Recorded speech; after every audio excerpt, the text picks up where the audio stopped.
Seja bem-vindo, Guilherme. Olá, pessoal. Boa noite. Boa noite. Muito obrigado por estar aqui com a gente. Obrigado por dar esse tempo aí para falar um pouquinho sobre impressão 3D. Já vou botar aqui na tela a sua apresentação. Então, se quiser começar se apresentando, já é um bom começo. Bom, são 10 anos de estrada que eu conheço o Felipe também, conheço alguns pessoalmente já.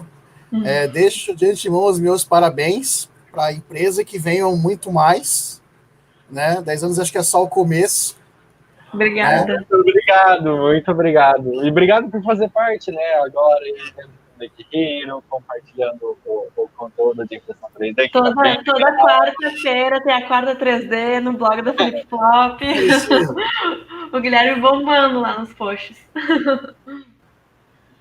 Bom, então, vamos lá. Começar falando um pouquinho de quem é esse chato rabugento, apesar de que eu deixei isso pro protocolo mais para o final, né? Vamos começar do começo, depois eu falo quem é esse chato rabugento, né? A gente está aqui para falar sobre impressão 3D na medicina. Né? Então, vamos lá.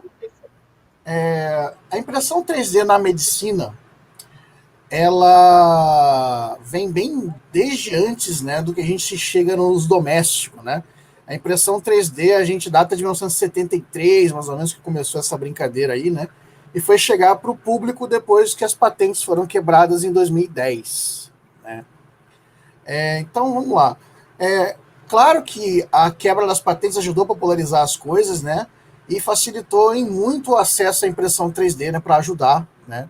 Não só as pessoas, mas quanto também os animais, né? Aí, por exemplo, a gente tem uma tomografia, né? Que foi impressa para auxiliar no treino cirúrgico de um veterinário, veterinário literalmente, né? Para operar uma galinha que estava em extinção, uma espécie de ave em extinção, uma galinha, um zoológico de São Paulo, né? E ele usou esse arquivo para treinar a cirurgia e colocar os ligamentos de volta do bicho aí no lugar, né? Deu muito certo, né? Então, para vocês terem uma ideia da noção do que dá para a gente fazer, né, com impressão 3D, né? E não foi resina, foi FDM mesmo o treino. Então, você que tem uma Ender em casa já pode começar, né? Você, veterinário, por favor, comece a fazer seus experimentos em casa. Com galinhas. Galinhas, papagaios, cachorro.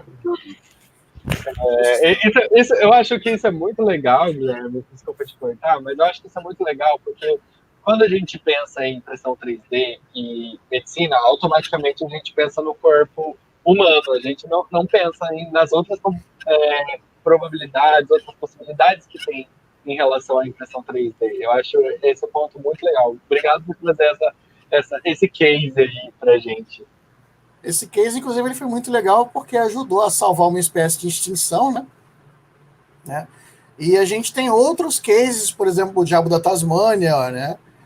Que uma peça impressa em 3D, por exemplo, evitou que a espécie acabasse extinta na Austrália, e hoje eles estão sendo reintroduzidos aos poucos na natureza, né?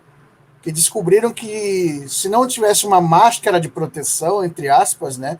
Eles podiam transmitir o câncer, né? De um para o outro, né? Por causa das lutas e tudo mais, das brigas contra acasalamento e tudo mais, né? Então tá aí a impressão 3D salvando o dia mais uma vez, né? Nos animaizinhos também. Né? Agora, no tocante aos humanos, né? Eu deixei um vídeo mostrando como é a prótese do futuro, né? Que não é tão futuro assim, que já está acontecendo. Legal.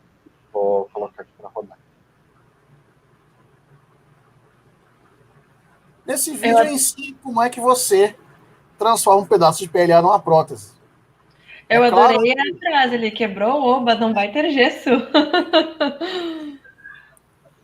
É claro que, né, eu deixo no vídeo as instruções, eu falo que você tem que ter a prescrição médica para fazer isso e tudo mais, né, não é tão fácil assim, né, mas esse é o final do processo, que a parte pessoal tem mais dúvida, né. Você deixa o PLA aquecido a cerca de 60 graus e ele sai mole, né, e aí você termina de dobrar ele. Eu não terminei porque eu não preciso da prótese, né, era só para mostrar, mas esse é o processo. Muito legal. interessante. E ele não perde o formato, assim, né? Pelo conta de ser 60 graus, né? Não pode passar disso. Na verdade, tem uma tolerânciazinha, tá? O PLA comum, você pode ir até 63 ali. Agora, o HT-PLA, depois do primeiro cozimento, que é esse aí, né? Você pode ir até 120 graus numa boa que não acontecer nada. Caramba, interessante. Essa não E é um sabia. material que é super acessível a pessoa normal comprar. A faixa de preço é R$ 100 o quilo, então né, é bem acessível. Isso é bem interessante. Né? Eu não estava por dentro desses graus de formação aí. Aham. Agora, próximo slide aí, a gente vai falar de uma parte um pouquinho mais séria, né? Nos tempos de Covid, né? Teve uma matéria na Itália, o pessoal fez bomba para respirador, nananana. Não é bem assim. A gente tem que se atentar a várias coisas no tocante à impressão 3D para medicina, né? Medicina invasiva, né? Existe medicina não invasiva e a invasiva. A invasiva é aquela que vai dentro do seu corpício, né, pessoal? Por exemplo, você não vai querer empurrar microplásticos e bactérias para dentro do seu corpo à torta e à direita, né? Porque senão não adianta você ficar bom numa coisa e morrer logo depois da outra, né? Então, por exemplo, essas bombinhas que estão com um símbolo de proibido é que você não consegue fazer numa FDM convencional porque tem um lance chamado porosidade, né? O que é a porosidade? Os vãos que você tem entre uma camada e outra são perfeitos para a criação de colônias inteiras de bactérias, tá? Aí você fala assim para mim, mas eu vou imprimir com resina. Vai dar na mesma, querida. As colônias continuarão lá porque você tem porosidade do mesmo jeito. Tá? Você tem um pouco menos, mas elas continuam lá. Tá? Então, para esse tipo de item que está com a marcação de proibido, né, eu deixo aqui uma impressora SLS, tá? Laser, que aí você vai conseguir fazer esses itens. Tá? Mas nem tudo está perdido para as impressoras FDM, por assim dizer, né? Na impressão 3D de alto desempenho para medicina. Aqui a gente tem uma prótese que era um osso da mão do cara, ela foi impresso em titânio, tá? Porque o cara perdeu o osso foi esmagado, então teve que colocar outra coisa aí no lugar. E ela foi feita em FDM, no caso. Foi. Só que é impressão em metal, tá? Em metal, sim, sim. Colocou aqui o ossinho de volta no lugar e o cara tá feliz até hoje. Ele só não pode passar em banco, porque senão o negócio apita, mas tudo bem. Né? E para a área da odontologia, a gente tem aqui, né, as impressoras DLP e SLA, né, com as resinas odontológicas, ou seja, resina biocompatível e tudo mais, para você poder fazer molde dentário, essas coisas. Tá? Então existe um insumo próprio para SLA, no caso, para fazer a parte de odontologia. A gente não pode sair imprimindo com a resina aí que a gente compra. Não, pelo amor de Deus, não faça isso. Mas não é tão caro, não é tão caro, tá? Essa resina ela custa em média R$300 o litro. Tá? Tem um bom aproveitamento dessa resina? Tem. É praticamente o mesmo aproveitamento das outras resinas, tá? A diferença é que é biocompatível, aquela coisa toda, então tem alguns cuidados que você vai ter que tomar, né? No consultório, tudo mais, antes de você imprimir com essa coisa, né? Porque você não vai imprimir do lado do paciente, né? Pelo amor de Deus, não faça isso. Sim, você não vai curar lá com álcool. Não, pelo amor de Deus, não faça isso. Não faça isso. Interessante. Né? No nosso próximo slide, a gente vai falar um pouquinho do que foi feito durante a Covid-19. Essa moça aí da foto já apareceu outras vezes aqui, né? E ela fez um pequeno upgrade aí no Face Shield, né? Olha que interessante. Mas nem só de Face Shields foi feita a pandemia para impressão 3D, né? A Covid, no caso dos makers, ela veio mostrar todo o potencial que os makers têm a oferecer para a sociedade, não só imprimindo Face Shield, mas, por exemplo, no nosso lab nós fizemos outros tipos de produto para hospitais, desde suporte para aquela cama de hospital que eleva e abaixa, reparos nessas camas com o próprio Arduino mesmo, foi usado para substituir componente eletrônico que não se encontra no Brasil. né? Então a gente conseguiu fazer muita coisa, não só no Brasil, mas em Angola também, né? Onde eu gerencio um makerspace lá também, né? Então a gente fez bastante coisa e foi um período meio caótico. Foram 3 meses, basicamente, de, entre aspas, né? Corre, corre, corre nos makers, né? Se os makers venceram a batalha, não sei dizer. Não dá para saber, mas nós fizemos o nosso papel, tá? Acredito, sinceramente, que todo maker, mesmo aquele que só tem uma impressora FDM em casa, uma Ender 3 da vida, uma Mega S da vida, esse cara tem que ficar orgulhoso se ele contribuiu de alguma maneira, porque ele fez a parte dele. Nós cumprimos o nosso ato de cidadãos, nós fizemos, né, tudo o que era possível e até o que não era, né? Uma coisa muito legal nessa época foi que os Correios Nacional, eles não cobraram nada para transportar as coisas. Eles iam com a van, né, lá no laboratório, recolhiam os face shields e levavam embora, né? Então nós fabricamos mais de 2.000, só eu e a G no laboratório, né? Caramba. Então foi uma coisa muito bacana, né? E sim, Parabéns pela atitude, né? Parabéns. Obrigado mesmo, mas não foi nada mais do que obrigação nossa ajudar, porque a gente perdeu pessoas nessa pandemia, a gente sabe como é, né? E a gente ficou imaginando, imagina o que é aquele cara que está fazendo plantão lá no hospital, o cara que está lá na UTI, ajudando os pacientes e tal. Esse cara quer voltar para casa vivo, né? Então. Sim. Né? E a única coisa que eu fico um pouquinho, né, com pesar foi que esse upgrade da G não chegou no auge da pandemia, que ele podia ter salvado mais gente. Imagina você, né, profissional de saúde, poder ser alertado por um colega de que você está com febre a tempo, né? Ou algo assim, né? Teria sido muito legal se tivesse chegado a tempo. Não, mas eu acho que o ponto já de ter ajudado é realmente muito bom. Ah, com certeza, com certeza. Agora sim, no próximo, a gente vai falar um pouquinho de quem é essa pessoa que vos fala, né? Agora sim, vai me apresentar. Né? Eu quis deixar um pouco mais para trás, porque eu acho que o highlight é a impressão 3D, não tanto esse cara feio e rabugento que vos fala. Né? Eu sou o Ras Gris, eu mexo com impressão 3D desde 2010, tá? Então já tenho uma estradinha aí, né? Já palestrei nos 4 continentes, país pra caceta. Mas acho que o maior highlight mesmo foi em Angola, onde a gente, né, hoje desenvolve um trabalho muito legal com as crianças, né? Onde eu gerencio um makerspace que é voltado para a população, e a ideia não é cobrar nada do povo que queira criar, fazer as coisas por eles mesmos. Então, isso acho que não tem preço, né? E sim, o pessoal me acha louco porque eu fui sem ganhar nada, continuo sem ganhar nada lá, mas continuo ajudando, então é muito legal, é muito bacana esse trabalho que a gente faz lá em Angola.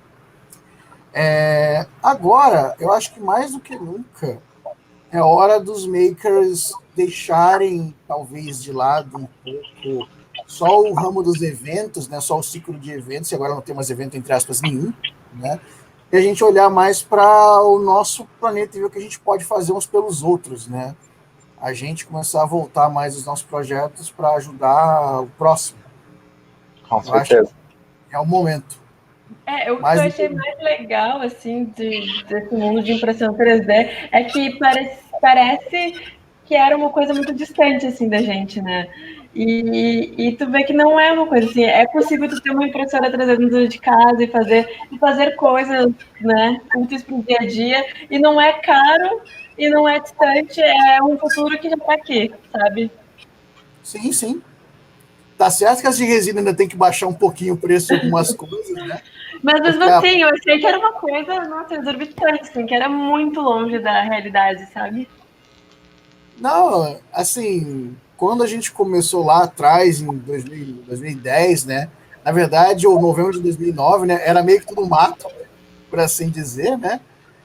Alguns componentes eram caríssimos de você encontrar e tudo mais, né?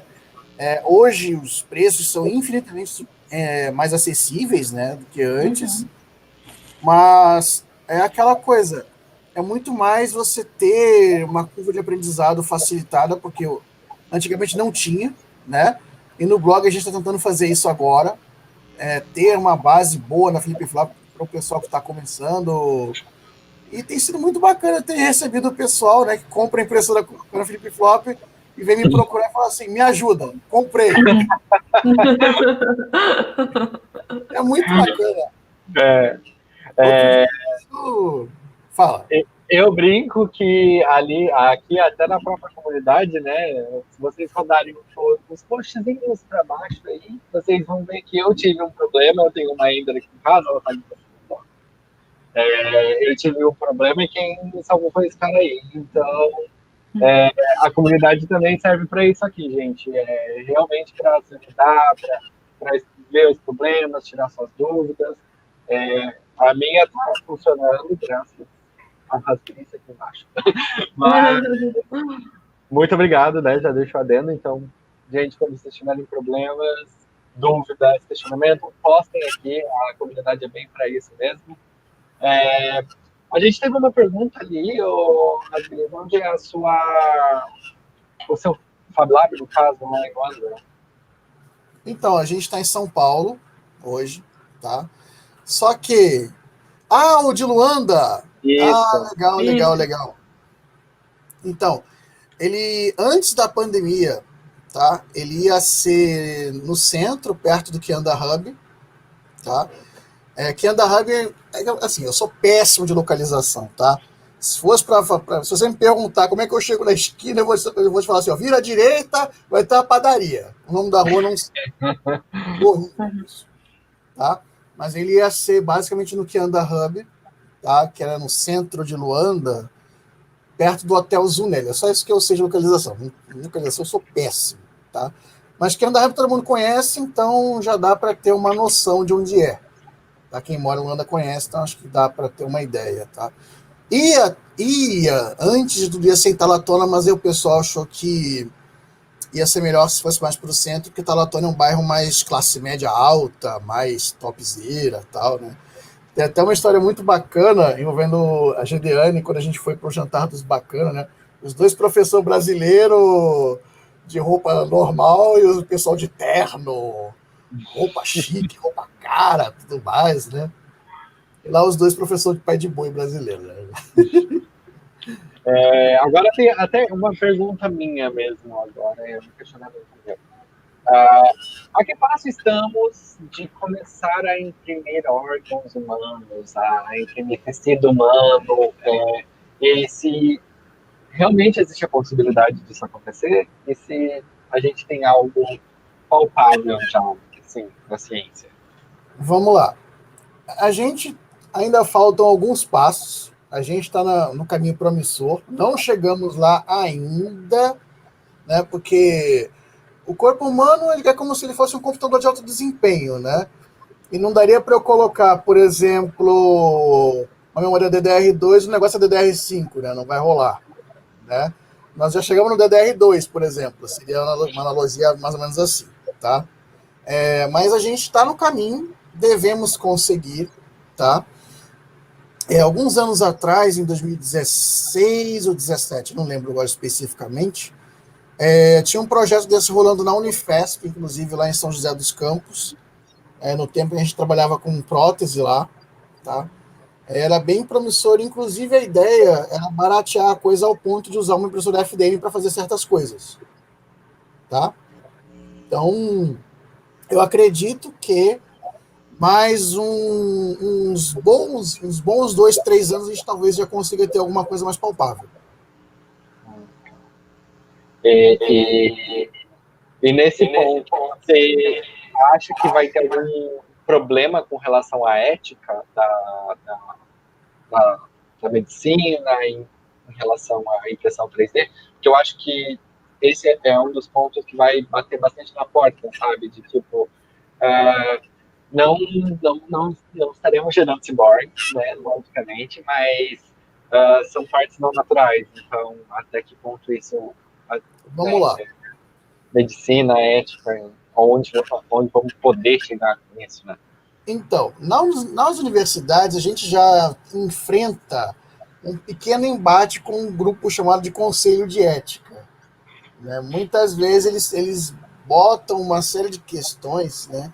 Mas os estudantes vão dizer assim, mas eles querem embarrear a pesquisa, eles não querem que as coisas avancem. Não é bem assim. A função do Conselho de Ética é zelar para que as coisas não tomem rumos perigosos demais. Essa é a função deles, né? Por exemplo, eles barraram um projeto nosso junto com o Exército, que era...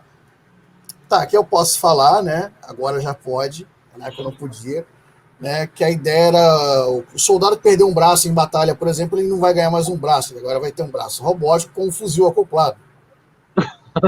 Caramba!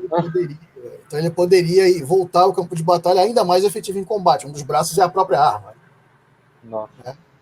Chegou no protótipo, mas aí quando eles descobriram o que eles estavam fazendo, eles brecaram tudo e a gente foi obrigado a abandonar tudo. Né? Então, que são mundos mais avançados, né? Então, já ultrapassa o limite do natural. E até mais do que isso, entram questões que não envolvem só o Conselho de Ética, né? Mas também outros conceitos que não abrangem só as responsabilidades deles. Por exemplo, como é que o religioso vai encarar isso? Como é que o fulano vai encarar isso? Tudo mais. Por exemplo, em Angola, até bem pouco tempo atrás, até 6 meses atrás, o transplante de rim era proibido. Nossa. Pois é, isso porque o líder tribal achava que o espírito do cara que era dono do rim ia passar para outro cara. Entendi. São questões que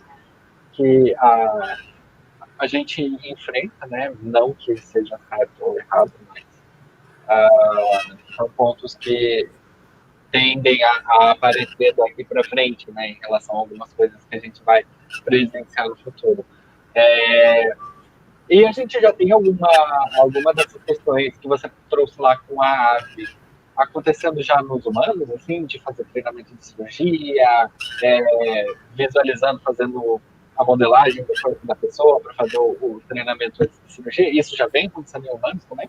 Já, isso na verdade vem acontecendo desde 2015, 2014, né, que a gente pega o resultado do tomógrafo, né, o que vem da tomografia, né?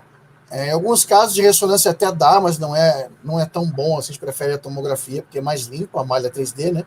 Porque senão tem que entrar um chato tipo eu para ficar limpando aquela malha e costuma levar horas e horas e horas fazendo isso.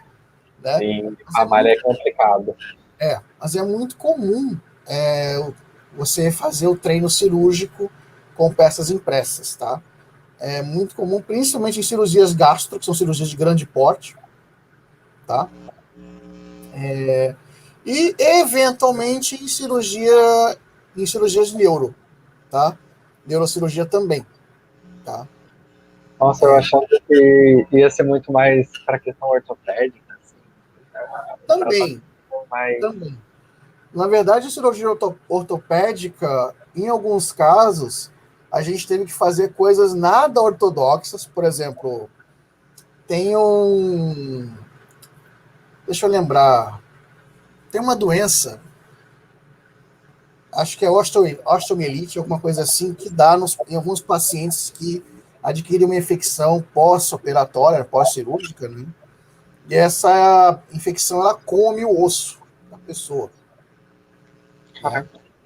Então, a gente estava fazendo um trabalho com o pessoal no Haiti, né? Isso tem em 2016, se não me engano, e não tinha material para confeccionar próteses de titânio do fêmur da pessoa, né? Então, nós fizemos uma impressão com uma mistureba, que era basicamente pedaços de PLA com ABS, né? Para que se fizesse lá o fêmur da pessoa, e funcionou muito bem, obrigado. Não sei como funcionou ainda, porque a gente conseguiu unir tudo usando clorofórmio e acetona e ficou belezura, deu certo. Nossa, interessantíssimo isso. Eu vou, acho que passar para o próximo slide aqui. Tá. Aqui é a finalização. Esse sou eu, né? Quem quiser saber mais, tem aqui os contatinhos, né? O pessoal aqui, tá? Eu deixei mais esse espaço final para perguntas, porque geralmente tem o pessoal que gosta de saber bastante coisa, tá? Pessoal, vamos mandar pergunta aí, que a gente tem um tempinho ainda com o Guilherme. Então, por favor, mandem perguntas. Eu tô aqui me segurando para não fazer mais, porque eu tenho bastante coisa para fazer. Enquanto a gente espera, o pessoal vai fazendo, Potter. Tá, com certeza. Assim, e a gente está chegando num ponto onde essas impressões, no caso, tem como ser urgentes, assim, sei lá, um acidente de carro, precisa fazer uma substituição, estou muito Grey's Anatomy aqui, tá? Uma substituição de tórax que já imprime na hora, já faz na hora, ou precisa realmente ter um tempo de avaliação do paciente, fazer toda a modelagem do tórax para ver se encaixa, passar por alguns processos para ver se isso realmente vai acontecer, se encaixar, ou alguma coisa do gênero assim. Vamos lá. Então, não existe impressão 3D miojo, como a gente diz, né? Não existe. Vai ficar pronto em 3 minutos. Acho que nem o miojo leva 3 minutos, tem o tempo de ferver a água, aquela coisa toda, né? Então, o que acontece? Na impressão 3D é mais ou menos isso. E fora que o próprio paciente, né, quando ele vai para a sala de trauma, né, ali a gente tem a primeira hora, que é a hora de ouro, né? Que a última coisa que você vai fazer é consertar o cara. Você vai manter o cara vivo primeiro, nessa hora de ouro, né? A gente aprendeu isso não no Grey's Anatomy, mas, né, acompanhando o dia a dia de uma equipe médica mesmo, para ver como né, no Hospital Miguel Couto, no Rio. Então a gente viu que o negócio é muito mais brabo do que a gente imagina. Agora, a gente tem uma janela em torno de 30, 40 horas para mexer num paciente desse, tá? Então é mais que suficiente para a gente poder ver o que dá para ser feito, se precisar de algo que pode eventualmente ser impresso, tá? Hoje, inclusive, não se usa ABS e PLA dentro das pessoas, né, no jeito normal, né? Não se faz isso no jeito normal. Se usa titânio, tá? E eventualmente ligas de tungstênio, tá? Ou fibra de carbono, em alguns casos muito específicos. E essas impressoras, né, que fazem FDM em titânio, tungstênio, elas são muito caras? Como é que é a acessibilidade? A gente não vai conseguir ter isso em casa tão cedo. Elas custam um pouco mais, tá vendo? Tá bom, bem mais, né? Hoje uma impressora de hospital tá na faixa dos 30, 40 mil. Nossa, é uma casa. Não, é um carro. É um carro usado. É um carro usado decente hoje, né? É um carro usado decente. Vamos lá, né? Claro que as impressoras de resina de hospital também estão nessa faixa de preço, 30 por aí, tá? Mas existem certas coisas que você pode muito bem fazer, como a Ender 3, de R$2.000. Não é tudo, mas tem coisa que dá. Por exemplo, quando você vai num consultório de ortopedia um pouco mais moderno, né? Quebrou a perna, o cara vai fazer redução da tua fratura, ele pode muito bem meter ali uma prótese impressa. Não é problema nenhum. Na verdade, os médicos até preferem que a prótese seja impressa. Porque ela é muito mais focada para aquele paciente? Seria isso? Aquilo se adapta melhor ao paciente e evita inconvenientes que o gesso traz. Sim. Por exemplo, o gesso traz a famosa coceira. Eu já usei o gesso, então eu sei bem o que eu estou falando. Gesso mas alguém que já é quebrado, tipo eu, né? Gesso é complicado. Eu achei aquilo lá demais. Muito legal. Fora que para tomar banho que você tem que ter aquele saco plástico maroto, aquelas coisas, né? Para tomar banho, daí a pessoa tira aquilo ou não?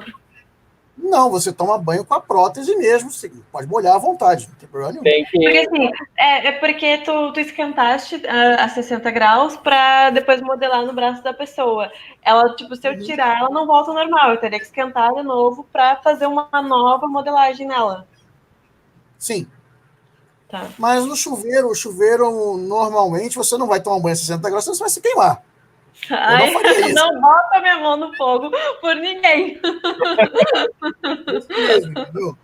É um dia normal, mas assim, Considerando hoje em dia que as próteses são feitas de HT/PLA, então não tem problema. O cara poderia tomar um banho a 120 graus, que tudo bem. Mas eu acho que ninguém vai querer fazer isso. Eu acho. Sim. Assim, né? A gente recebeu umas perguntinhas aqui, ó. Que softwares são utilizados para fazer os desenhos em 3D para as impressoras e quão complicado é isso? Vamos lá. A gente hoje pode comparar a quantidade de softwares a uma grande sorveteria, né? A gente tem, por exemplo, o FreeCAD, o OpenSCAD, o Blender, a gente tem o Fusion 360, a gente tem o Rhinoceros, a gente tem N opções de software, né? Agora, algumas eu não aconselho porque eles sujam demais a malha. Aí entra o SketchUp da vida e outros softwares, né, de pré-renderização, que eles não fazem o render completo, eles dependem de outras coisas para fazer o serviço. Por isso que a malha fica suja daquele jeito, tá? Não é tão complicado, a curva de aprendizado ela não é tão longa. Você tem opções como, por exemplo, o Tinkercad da vida, que é muito fácil, não tem nem o que fazer ali, ele faz tudo sozinho por você praticamente, tá? Então a gente tem N opções e de fatiamento também, né? Onde você tem uma gama enorme de softwares. A gente tem, por exemplo, o Cura, que é o nosso favorito da lista, né? Tanto por ser código aberto, como também por ter o suporte de uma empresa como a Ultimaker por trás, né? Então a gente está muito bem servido nessa parte. Inclusive no blog tem artigo ensinando o básico de modelagem 3D para quem quiser, né, já ir à frente aí nisso aí. Agora, só complementando essa pergunta, Guilherme, o processo de modelagem ele é diferente de uma modelagem normal?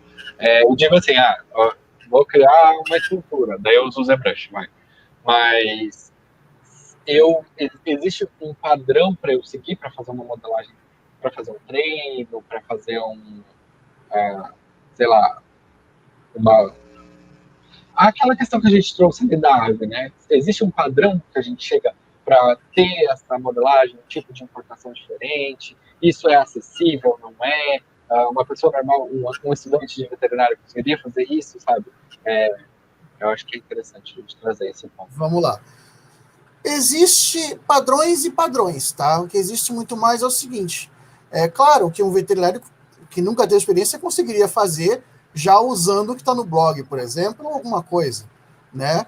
Mas, sim, a gente depois pode deixar um artigo ensinando, por exemplo, como é que o cara converte a tomografia, né, num arquivo impresso e tudo mais, né, já explicando como é que faz, porque não tem tanto mistério, tá?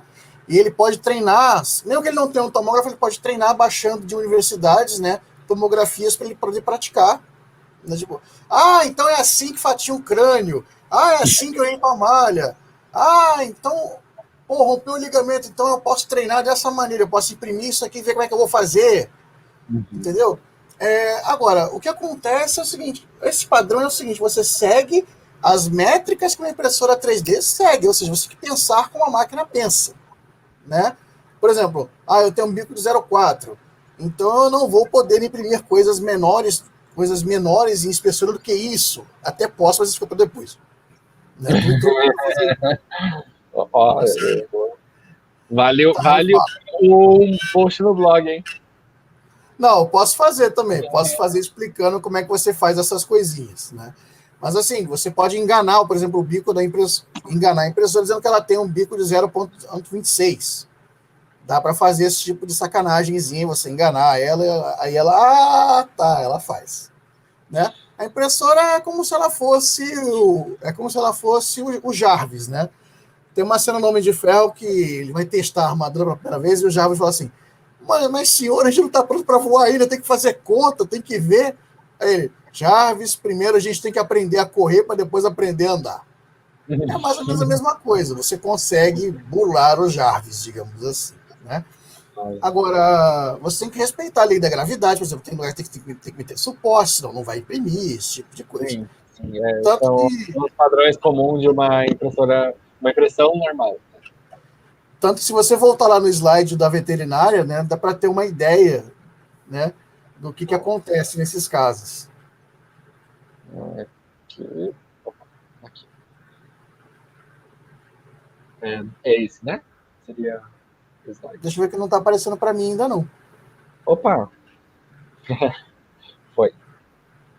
Se você olhar embaixo aqui, ó, onde tem o Blender aberto já com o arquivo, né? Uhum. A posição para imprimir não está das melhores, se você reparar bem. O negócio está bem pesadinho. Mas ele foi impresso exatamente assim. Caramba! Porque não tinha outra maneira do cara imprimir o sacro do bicho e o cara viu o que ele ia fazer ou deixar de fazer. Né? Então, aí ele já perdeu umas 2 horas, né? Só em suporte. Na verdade, o suporte levou 30 minutos e o resto da peça levou 2 dias. Uau! Mas essa, como era uma cirurgia de vida ou morte, né? Se ele errasse, um erro ia matar o bicho. Então, digamos assim, ele preferiu treinar. Então, ele imprimiu 5 treinos para ele poder chegar no que ele ia fazer. Porque no treino você pode serrar, você pode quebrar a perna, quebrar o bicho todo em 1000 pedaços, que não tem problema. Agora, no real é que não, né? No real você tem que fazer as coisas na maciota, né? Eu, inclusive, fazendo esses arquivos aqui para veterinário, eu pude aprender bastante sobre como é que funciona o centro cirúrgico mesmo, né? Eles levam os treinos pro centro cirúrgico. Então o cara vai meio que vendo como se fosse um... Não sei se vocês são da minha época, assim, dessas coisas, mas talvez vocês lembrem, né? Aqueles kits da Revel, lembra? Já era um modelismo. Ah, sim, sim. Que vinha um navio para você montar, pintar, o carrinho. Sim. É mais ou menos a mesma coisa na cirurgia, tanto veterinária quanto na medicina convencional. Eles levam os treinos para a sala de cirurgia, eles ficam olhando e ver como é que vão fazer. E é muito interessante isso. E existe algum repositório que sirva de base para isso? Ou é uma coisa que ainda pode ser construída, sabe? Sei lá, um Thingiverse de medicina. Existem vários, mas hoje eles são principalmente de universidades de fora. Você tem o de Cambridge, você tem Harvard, você tem Columbia, você tem esses aí. Só que eles são mantidos por médicos, então o pessoal é meio desorganizado. Então você vai procurar coisas, muitas vezes você não vai encontrar o que você quer direito, né? Mas está aí uma ótima coisa que poderia ser feita aqui no Brasil de uma maneira muito mais organizada. A gente tem poderio para isso, a gente tem condições de fazê-lo, né? Só que nós não temos o apoio que os caras lá fora têm para fazer esse tipo de coisa. Por exemplo, para você manter os servidores de Harvard operando, tem que ter dinheiro. É verdade. Eles falam isso lá, eles falam, pô, olha só, custa tanto no mês. Então, é aquela coisa, quem banca esses caras é a Microsoft, a Linux Foundation manda uma grana também, por aí vai. É assim que vai vivendo. Entendeu? Bem interessante isso aí. Acho que até porque é uma área muito nova, né? Querendo ou não. Não digo para quem vem fazendo isso, mas para gente, que é público geral, é uma área muito nova ainda em relação à impressão 3D e ligada à medicina ainda. Então, talvez fazer a criação desse repositório é extremamente interessante para a gente conseguir ter vários êxitos no futuro em relação à medicina, né? Seria um bom ponto aí para a gente trabalhar no futuro. Por exemplo, um lugar onde você menos imaginaria ver uma impressora 3D seriam os clubes de futebol, né?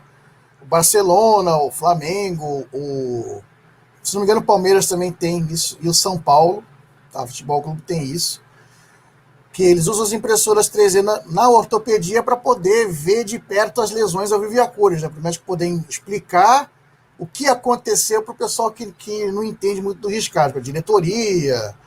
Por exemplo, você contratou o cara custou, sei lá, 20 milhões de euros, não sei o quê. Aí o cara rompeu um ligamento e vai ficar 6 meses fora. Aí você tem que explicar por que o cara vai ficar esse tempo todo fora, porque que aconteceu com o dinheiro deles, né?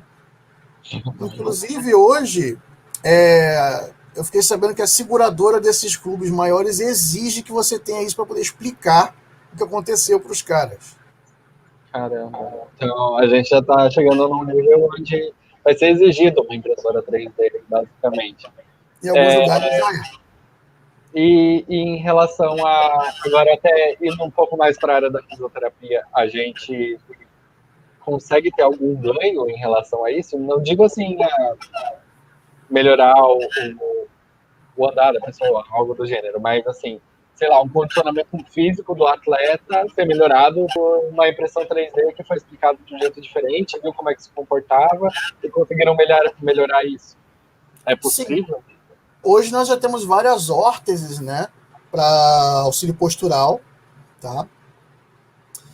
Inclusive para forçar o cara a dormir numa certa posição para ir corrigir algum problema e tudo mais, né? Até porque o atleta, ele diz assim, não existe atleta 100%, a gente sempre dorme com dor, sempre acorda com dor em algum lugar. Então a ideia deles é justamente evitar que isso piore ou deixe o cara entrevado na cama para sempre, né? Fora que na fisioterapia convencional a gente já tem vários itens que são impressos, tá? Por incrível que pareça, um dos mais comuns, ele é derivado do objeto mais simples que a gente tem, que é o cubo, né? Ele é chamado de cubo ocupacional, que ele é um cubo cheio de microesferas, né, impressas dentro dele. O cubo também é impresso, sem filamento flexível. E aí o paciente ele fica brincando com aquilo e melhorando a coordenação motora, né? Principalmente para o pessoal que tem autismo e por aí vai, eles são brinquedos muito úteis, né? Que tem feito aí ganhos de mais de 50% da qualidade de vida dessas pessoas e tudo mais, né? Dentre outros, como suportes para andador, barreiras para... Esqueci o nome do aparelho, mas é um aparelho russo, tá? É que tem uma doença que as pessoas nascem com uma perna mais curta do que a outra. Ou aconteceu isso num acidente de carro e por aí vai. Aí bota uns ferros para poder esticar a perna da pessoa e tudo mais. Aí o que acontece? Você tem uma barreira que é impressa para melhorar o conforto desse cara, para o ferro não ficar furando ainda mais a pele para fora e tal. Então você tem muita coisa que dá para fazer. E sim, é feito com uma impressora como a Ender. Algo bem simples. Então, pensando no futuro, a gente pode ver até um caminhar das universidades em relação à medicina a ensinarem a matéria, né? De fazer isso, né? Porque, querendo ou não, já tem?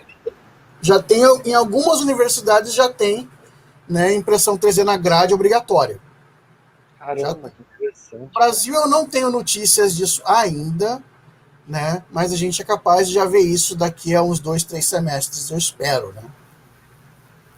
Porque uma das questões da impressão 3D, eu acho que é principalmente a gente aliar ao nosso conhecimento que a gente já tem, né? Então, ela vem para deixar tudo mais palpável, muito mais na mão. E acredito que na medicina seja também essa ocasião. Quantos médicos já não tiveram uma ideia maravilhosa, mas não conseguiriam chegar a ponto de executar porque não tinham isso na mão, né? Eu acredito que esse vai ser a revolução que a gente vai ter em relação à impressão 3D num geral, no futuro, mas principalmente aí com a medicina, né? A gente vai conseguir salvar muita vida com ideias muito pequenas, que a gente não tem o conhecimento da medicina, mas o cara que tem alinhado a esse conhecimento da impressão 3D, da modelagem, vai conseguir resolver, né? Sim, com certeza. Com certeza. Inclusive, na verdade, eu acabei tendo notícia de que muitos médicos compraram impressoras 3D recentes, né, como vocês, e a maioria acaba me procurando. Por exemplo, teve um cara que trabalha no, acho que é Vasco da Gama. Eu sou flamenguista, tá? Mas eu não ligo tanto para esse negócio de clube, mas não. Já liguei, hoje não ligo tanto, não. Aí o cara veio me perguntar como é que ele faria para imprimir um joelho que ele tirou a tomografia. Depois eu fui saber que, graças ao treino que ele fez, ele acabou criando, né? Foi sem querer, meio sem querer, mas ele acabou criando uma prótese para o joelho do cara. Né? Em filamento flexível. Ele pediu autorização para o Conselho de Ética, conseguiu, testou e botou no joelho do paciente, o cara está feliz da vida. Caramba. Eu acho que esses são os passos do futuro em relação à impressão 3D e medicina, né? Na minha visão, logicamente, são baby steps, né? São passos de criança ainda, mas já são bem esperançosos para as pessoas que ficam aí aguardando tempos para Anos por um uma transplante, né? prótese. Exatamente. Exatamente. Então, é muito motivador saber que isso já está acontecendo, né? É de encher o olho de esperança. Pessoal, a gente já está quase finalizando aqui. Então, se vocês quiserem mandar alguma pergunta, se ficou alguma dúvida, gostaríamos de saber se vocês têm algo para perguntar para o Guilherme aqui, que também é professor. Feliz dia do professor, Guilherme. Parabéns. Obrigado. Feliz dia do professor. Então, se alguém tiver, por favor, mande as perguntas aí, que já vou fazer um agradecimento. Muito obrigado por ter vindo, Guilherme. Muito obrigado pelo conhecimento da medicina aí que trouxe para gente, bastante coisa que realmente é extremamente interessante saber que está acontecendo, coisas que a gente nunca viu, né? Graças à impressão 3D, estamos salvando espécies agora, olha só. Viu só? Extremamente interessante. Então, Lau, se ficou com alguma dúvida também, se gostaria de fazer um adendo? Não, as minhas dúvidas já perguntei. Só se alguém tiver mais alguma dúvida, manda aí no chat que a gente pode botar aqui. Senão, também gostaria de agradecer, Guilherme, todo o conhecimento que tu compartilhou conosco hoje. Agradeço. E pela tua participação aqui com a gente, né? De noite, na quinta-feira. Participando desse evento histórico para Flip Flop, né? 10 anos. 10 anos, gente. Eu que agradeço a presente, né? Nossa, 10 anos. Óbvio. É um marco, né? Há uma década aí compartilhando conhecimento, agora com as quartas em 3D, então melhor ainda. E a comunidade aqui no Facebook é só o início, né? De compartilhar mais conhecimento ainda, de tirar dúvidas, de enfim, ser essa comunidade maker que é open source, mas é open source de conhecimento também, né? Com certeza. Exatamente. Com certeza, pessoal. Eu queria agradecer a todos que assistiram. Muito obrigado por passar esse tempo aqui com a gente. A gente abordou bastante assunto.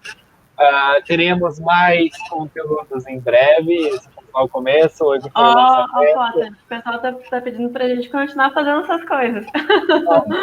Então, por favor, a gente vai continuar assim, fazendo lives aqui. Eu e a Lau trazendo conteúdo para vocês, trazendo os Make Heroes aí convidados, porque eles são experientes nos conteúdos. E vocês também, por favor, se cadastrem no Make Hero, escrevam pra gente. Todo mundo tem um pouco de conhecimento, todo mundo tem um pouco de conhecimento para dar.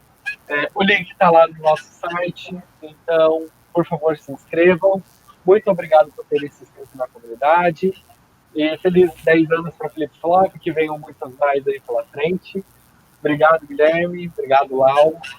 Obrigada, Potter. Obrigada, Guilherme. Obrigada aos palestrantes também que já vieram aqui. E continuem conversando com a gente e façam que nem o Potter falou, vão lá no nosso site, se inscrevam no Make Hero, e que eu e ele que a gente está tocando esse projeto, esse programa. Então, vocês vão falar direto com a gente, escrevam para a gente também lá no blog da Flip Flop. Escrevam para a gente. Postem seus projetos aqui na comunidade, que ela foi aberta exatamente para isso, para a gente conhecer vocês, conhecer o projeto de vocês. Tem dúvida, vem aqui, quer fazer um projeto, vem aqui. Eu acho que a comunidade, ela é para vocês, né? Não é nossa, a comunidade é de todo mundo é a comunidade. Muito obrigado. Chamem outras pessoas também, né, que vocês queiram que participem. Convitem. É aberta para todo mundo. Muito obrigado, pessoal. Valeu, gente. Brigadão. E venham mais 10 anos aí. E venham mais 10 anos. Tchau, tchau. Se Deus quiser. Tchau, tchau. Boa noite.